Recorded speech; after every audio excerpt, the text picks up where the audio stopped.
नमस्कार दोस्तों, स्वागत है आप सभी लोगों का इंडियन फ्लाइंग के इस वक्त की नई अपडेट में। आज के इस वीडियो में आप सभी लोग के साथ शेयर करने वाले हैं कि एयरलाइंस और ट्रैवल से कौन कौन सी बड़ी अपडेट निकलकर सामने आ रही है।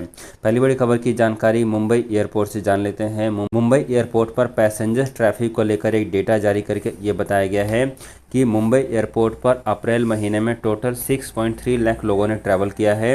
इसके साथ साथ मुंबई एयरपोर्ट ने यह भी बताया है कि डेली बेसिस पर यहां पर तकरीबन 120 फ़्लाइटें ऑपरेट हो रही है, जिसमें से 41 इंटरनेशनल फ़्लाइटें हैं। आपको बताते चलें कि अप्रैल 2019 के मुकाबले ये नंबर अभी भी 36% कम है। अप्रैल 2019 में टोटल 9.9 लाख लोगों ने ट्रैवल किया था, जो कि अभी भी तकरीबन 6.3 लाख लोग ही ट्रैवल कर रहे हैं, यानी कि आगे आने वाले समय में पैसेंजर ट्रैफिक और बढ़ सकता है।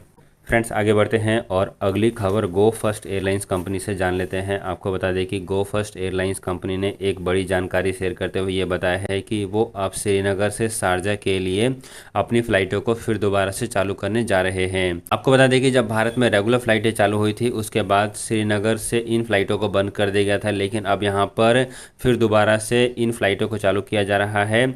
और जो लोग भी अब शारजा के लिए ट्रैवल करना चाहते हैं और श्रीनगर एयरपोर्ट से भी ट्रैवल करना चाहते हैं, वो सीधे श्रीनगर से शारजा के लिए जा सकेंगे। फ्रेंड्स, आगे बढ़ते हैं और अगली बड़ी खबर दिल्ली एयरपोर्ट से सामने आ रही है। दिल्ली इंटरनेशनल एयरपोर्ट से पंजाब के लिए बसों को चालू किया जाए, इसको लेकर एक बड़ी खबर सामने आई है।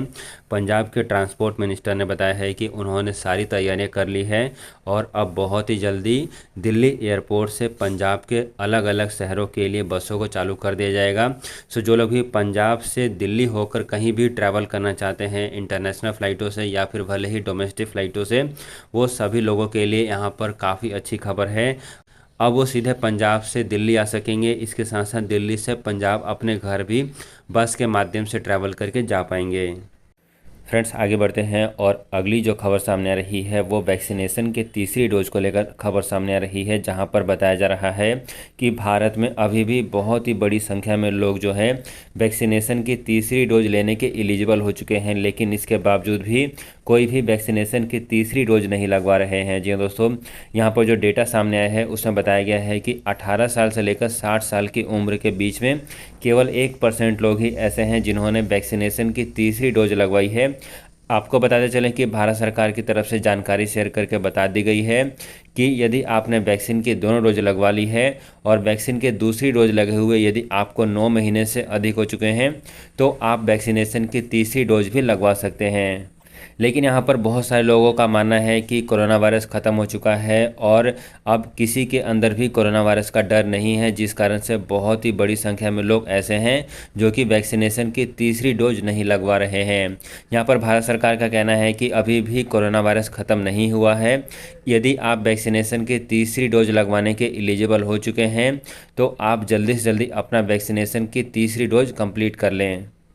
फ्रेंड्स, आगे बढ़ते हैं और अगली खबर यहाँ पर गोवा से सामने रही है। देश भर में बढ़ते हुए कोरोना वायरस के केसेस को देखते हुए गोवा की सरकार ने अब मास्क को फिर दोबारा से कंपलसरी करने का फैसला ले लिया है। यहाँ पर गोवा की सरकार ने ये बोला है कि जितने भी टूरिस्ट लोग हैं, यदि वो गोवा में घूमने के लिए आ रहे हैं, अब सभी लोगों को मास्क लगाना ज़रूरी है।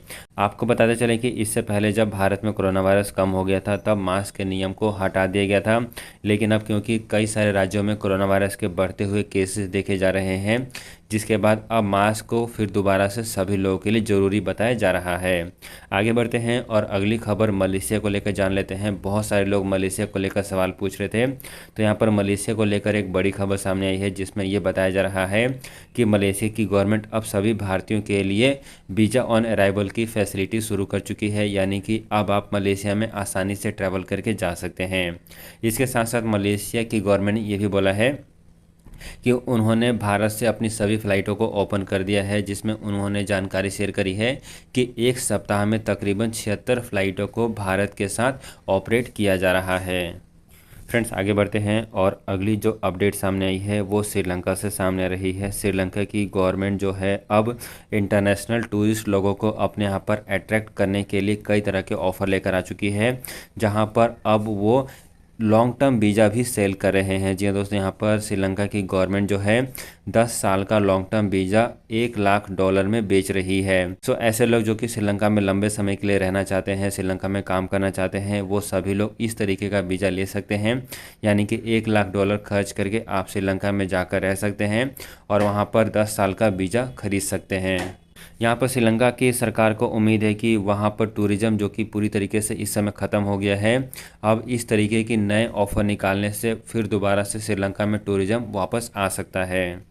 सो फ्रेंड्स, ये थी आज की एयरलाइंस और ट्रैवल से जुड़ी हुई कुछ बेहद ज़रूरी और काम की अपडेट। ऐसी और खबरों को रेगुलर बेसिस पर जानने के लिए चैनल को सब्सक्राइब करना बिल्कुल ना भूलें, ताकि आपको लेटेस्ट अपडेट समय पर मिलती रहे।